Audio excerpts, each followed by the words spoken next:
I present to you the greatest hits to the Israeli economy.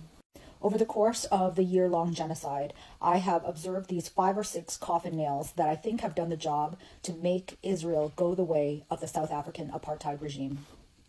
I'm not sure about the order, but you can tell me.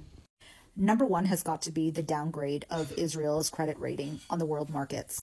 Israel is just 3 rungs above junk rating. Number 2 is Israel's unaliving a huge part of their workforce, which are Palestinians. After October 7th, Israel lost 100,000 Palestinian workers because it suspended their work license. And of course, Israel has been unaliving them. Now they're trying to replace them somehow with, say, Indian workers, because this labor shortage problem is costing them $828 million a month.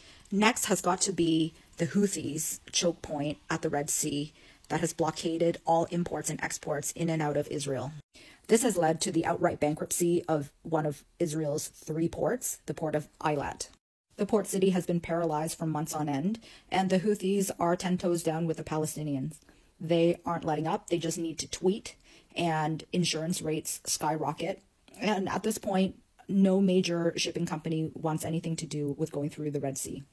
Coming in at number 4 is the impression that the world now has of Israelis as almost Satan, according to Israelis themselves.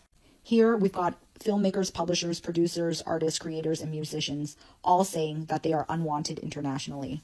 Going forward, how are you going to ever measure what amount of money you could have made when people are just shunning you forever?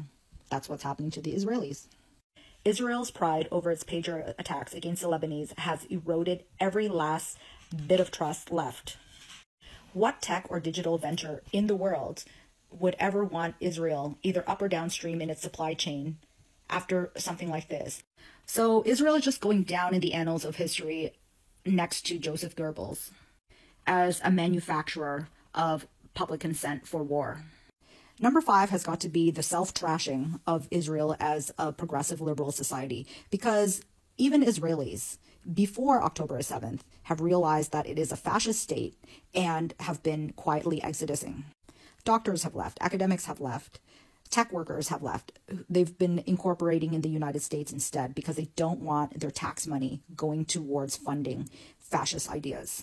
Number 6 has got to be BDS. BDS has had immeasurable impact on crippling companies that have tried to come out as Zionists. Starbucks shares have fallen, McDonald's shares have fallen, Pizza Hut franchises have closed, Coke is closing down bottling plants, CEOs have been canned, the diamond industry in Israel has been cut by 48%.